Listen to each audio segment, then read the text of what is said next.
pembelajaran merupakan rencana jangka pendek yang digunakan untuk memperkirakan atau memproyeksikan mengenai apa saja yang akan dilakukan dalam suatu kegiatan pembelajaran.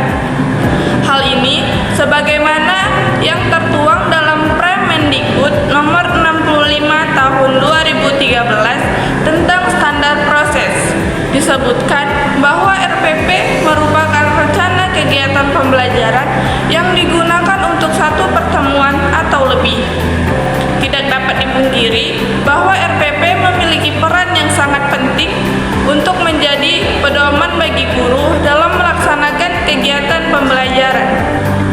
Maka, guru juga harus mampu mengembangkan kemampuannya dalam menyusun dan mengembangkan RPP agar kegiatan pembelajaran menjadi lebih baik, bermutu, dan berjalan dengan sistematis.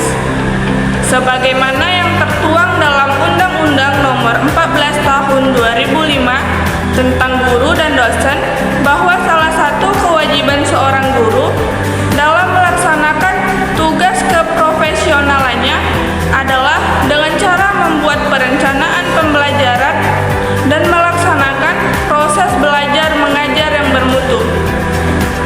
Dari paparan tersebut, jelas bahwa menyusun dan mengembangkan RPP merupakan suatu kewajiban bagi seorang guru.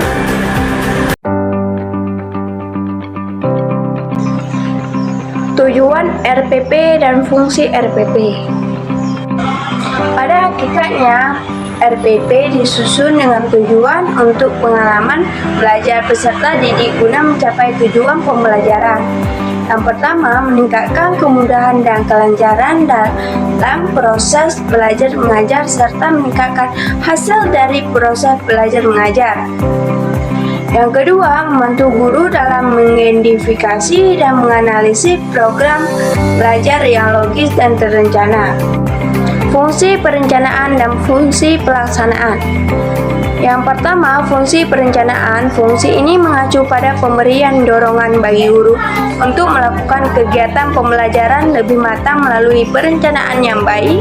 Tanpa adanya perencanaan yang baik, proses pembelajaran tidak akan berjalan dengan sistematik dan menjadi kurang terarah.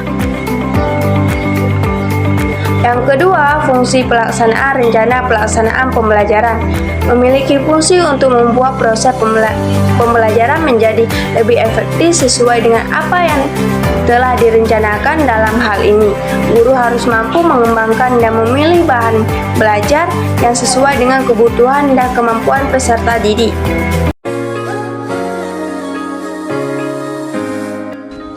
Selanjutnya yaitu komponen-komponen pelaksanaan pembelajaran atau yang disebut dengan RPP. Yang pertama itu adalah identitas sekolah. Identitas sekolah ini merujuk pada informasi yang mengidentifikasikan lembaga pendidikan itu sendiri. Ini mencakup beberapa elemen penting seperti nama sekolah, alamat, dan logo sekolah. Nah, yang kedua itu ada mata pelajaran. Jadi mata pelajaran ini adalah bagian yang menyajikan informasi tentang mata pelajaran yang diajarkan. Contohnya seperti mata pelajaran matematika, bahasa Inggris, atau IPA. Nah, yang ketiga itu kelas atau semester. Kelas atau semester ini merujuk pada unit waktu dalam sistem pendidikan di mana serangkaian mata pelajaran diajarkan kepada sekelompok siswa, menunjukkan kelas atau semester di mana RPP akan digunakan. Nah, yang keempat itu materi pokok. Materi pokok ini merujuk pada inti dari pembelajaran yang akan disampaikan kepada siswa. Materi pokok ini mencakup konsep-konsep, teori, fakta, atau informasi penting yang ingin diajarkan oleh guru kepada siswa dalam suatu sesi pembelajaran. Nah, yang kelima itu ada alokasi waktu. Alokasi waktu ini merujuk pada pembagian waktu yang direncanakan untuk setiap kegiatan atau aktivitas dalam proses pembelajaran. Ini termasuk waktu yang dialokasikan untuk setiap bagian dari pembelajaran seperti pengantar, penjelasan materi, kegiatan praktik, diskusi, evaluasi, dan lain sebagainya. Yang keenam itu adalah kompetensi dasar. Kompetensi dasar ini merupakan kemampuan yang harus dimiliki oleh siswa setelah menyelesaikan pembelajaran pada suatu standar kompetensi. Yang ketujuh, indikator pencapaian kompetensi. Jadi indikator pencapaian kompetensi ini adalah penjabaran lebih lanjut dari kompetensi dasar yang mencerminkan tingkat pencapaian yang diharapkan oleh siswa setelah mengikuti pembelajaran. Indikator ini memberikan gambaran konkret tentang perilaku atau kinerja siswa yang dapat diamati atau diukur untuk menilai sejauh mana siswa telah mencapai kompetensi yang ditetapkan. Yang kedelapan, tujuan pembelajaran. Di tujuan pembelajaran ini merupakan sesuatu yang menggambarkan proses dan juga hasil belajar yang harus dicapai oleh peserta didik. Di antaranya mengacu pada kompetensi dasar dan standar kompetensi. Yang kesembilan, materi pembelajaran. Materi pembelajaran ini merujuk pada sisi atau pokok-pokok bahasan yang akan diajarkan kepada siswa selama proses pembelajaran. Yang ke-10 itu ada metode pembelajaran. Metode pembelajaran ini merupakan strategi atau pendekatan yang digunakan oleh guru untuk menyampaikan materi pembelajaran kepada siswa. Beberapa metode pembelajaran yang umum digunakan dalam RPP seperti metode ceramah, berdiskusi, metode berbasis permainan, dan lain-lain sebagainya. Yang ke-11 itu ada media pembelajaran. Media pembelajaran ini adalah alat atau bahan yang digunakan oleh guru dalam proses pembelajaran untuk membantu menyampaikan materi atau memfasilitasi pemahaman siswa. Yang ke-12 ada sumber belajar. Jadi sumber belajar ini merujuk pada semua materi, alat, dan sumber daya yang digunakan oleh guru untuk mendukung proses pembelajaran seperti buku teks, buku-buku yang direkomendasikan atau disediakan oleh pihak sekolah sebagai materi referensi untuk siswa dalam mempelajari materi pelajaran. Setelah itu yang ke-13 ada langkah-langkah pembelajaran. Jadi langkah-langkah pembelajaran ini adalah urutan kegiatan yang dilakukan oleh guru dalam proses pembelajaran. Misalnya langkah awal dalam pembelajaran yang mana guru memperkenalkan topik atau tujuan pembelajaran kepada siswa. Guru juga dapat melakukan pengantar materi dan membangkitkan minat siswa terhadap topik yang akan dipelajari. Penilaian hasil belajar. Jadi penilaian hasil belajar ini merupakan salah satu komponen penting yang menentukan efektivitas pembelajaran. Penilaian ini bertujuan untuk mengukur sejauh mana siswa telah mencapai tujuan pembelajaran yang telah ditetapkan dalam RPP. Penilaian dapat berfokus pada penguasaan pengetahuan, keterampilan, atau sikap.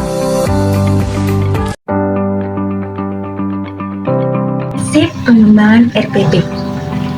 Berikut ini prinsip pengembangan RPP menurut Permendikbud nomor 22 tahun 2016. 1. Memperhatikan perbedaan individual peserta didik. Prinsip ini diperlukan karena setiap peserta didik memiliki kebutuhan dan karakteristik yang berbeda-beda. Maka dari itu, dalam mengembangkan RPP, guru harus memperhatikan perbedaan individu peserta didik yang mencakup jenis kelamin, tingkat intelektual, kemampuan awal, minat, bakat, latar belakang budaya, dan lingkungan peserta didik. 2. Partisipasi aktif peserta didik. Prinsip ini memiliki tujuan untuk menciptakan pembelajaran yang menyenangkan, sehingga dapat memotivasi peserta didik untuk berpartisipasi secara aktif. 3. Berpusat pada peserta didik. Prinsip ini mendorong guru untuk mampu merancang pembelajaran yang dapat menumbuhkan motivasi dan kreativitas peserta didik. 4. Pengembangan budaya. Membaca dan menulis. Prinsip ini mengacu pada kemampuan guru untuk membantu peserta didik dalam mengembangkan kegemaran membaca, memahami bacaan, dan mengekspresikan diri dalam berbagai bentuk tulisan. 5. Pemberian umpan balik dan tindak lanjut. Dalam mengembangkan RPP, guru harus memberikan umpan balik dan tindak lanjut terhadap proses dan hasil belajar peserta didik sehingga mereka dapat mengetahui kemajuan dan kekurangan mereka dalam mempelajari materi yang telah diajarkan. 6. Pengakomodasian pembelajaran tematik terpadu. Prinsip ini mengacu pada kemampuan guru untuk memadukan antara isi mata pelajaran satu dengan mata pelajaran lainnya, sehingga peserta didik dapat mengembangkan kompetensinya secara lebih komprehensif. 7. Penerapan teknologi, informasi dan komunikasi. Pengembangan RPP. Selanjutnya, langkah-langkah pengembangan RPP. Pengembangan RPP ini dapat dilakukan melalui beberapa langkah, yaitu yang pertama, mengisi kolom identitas. Mengisi kolom identitas ini merupakan langkah awal yang sangat penting untuk memberikan informasi dasar mengenai RPP yang telah disusun atau dibuat. Pada umumnya, kolom identitas ini terdapat pada halaman awal atau bagian depan sebuah RPP dan mencakup informasi-informasi seperti nama sekolah, nama mata pelajaran, tingkat kelas dan semester, jumlah pertemuan, nama guru pengampu, dan juga waktu pelaksanaan pembelajaran. Untuk langkah yang kedua, yaitu menentukan alokasi waktu yang dibutuhkan untuk pertemuan yang telah ditetapkan. Direktorat Jenderal Peningkatan Mutu Pendidikan dan Tenaga Kependidikan atau PMPTK mengungkapkan bahwa alokasi waktu yang terdapat dalam setiap RPP itu didasarkan pada seberapa luas dan sempitnya pokok bahasan di dalamnya. Nah, dengan alokasi waktu yang tepat, seorang guru akan lebih mudah untuk memastikan ketercapaian tujuan pembelajaran yang diinginkan. Untuk langkah yang ketiga, yaitu menentukan standar kompetensi, kompetensi dasar, dan juga indikator yang akan digunakan. Dalam hal ini, seorang guru harus mampu mengembangkan rencana pembelajaran yang memuat ketiga unsur tadi, karena ketiga unsur itulah yang akan menjadi dasar dalam seorang guru menentukan materi ajar dan juga metode yang akan digunakan dalam mengajar. Untuk langkah yang keempat, yaitu merumuskan tujuan pembelajaran sesuai dengan standar kompetensi, kompetensi dasar, dan juga indikator yang telah ditentukan.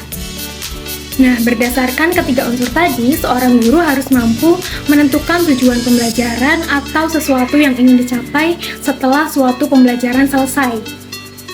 Dan tujuan ini tentunya harus spesifik, terukur, dan juga relevan dengan ketiga unsur tadi, yaitu standar kompetensi, kompetensi dasar, dan juga indikator pencapaian.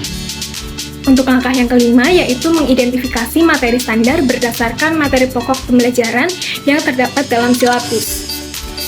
Nah, materi standar ini merupakan uraian dari materi-materi pokok yang mencakup fakta, konsep, prinsip, dan juga prosedur. Untuk langkah yang keenam, yaitu menentukan metode pembelajaran yang akan digunakan. Nah, penentuan metode ini akan membantu seorang guru untuk menentukan seberapa efektif suatu pembelajaran berlangsung. Selain itu, metode pembelajaran ini juga akan membantu seorang guru dan juga peserta didik dalam mencapai tujuan pembelajaran yang diinginkan. Di samping itu, dalam menentukan metode pembelajaran, seorang guru harus menyesuaikannya dengan indikator yang telah ditentukan. Yang ketujuh, merumuskan langkah-langkah pembelajaran yang terdiri dari kegiatan awal, inti, dan akhir. Pradidi 2019.2.858 mengungkapkan bahwa langkah-langkah pembelajaran yang dirumuskan oleh seorang guru adalah beberapa rincian skenario pembelajaran yang mampu mencerminkan penerapan strategi pembelajaran. Maka dari itu, langkah-langkah pembelajaran harus dirumuskan secara dan sistematis agar kegiatan pembelajaran dapat berlangsung secara efektif dan efisien. Yang kedelapan, menentukan sumber belajar yang digunakan. Dalam menentukan sumber belajar yang akan digunakan, guru dapat menyesuaikannya dengan kajian pada bahan pelajar, kemudian menuliskannya pada kolom sumber belajar. Mencantumkan sumber belajar dalam RPP juga menjadi salah satu cara yang dapat meningkatkan keaktifan peserta didik dalam belajar. Yang kesembilan, menyusun kriteria penilai lembar penguatan, contoh soal dan teknik penskororan.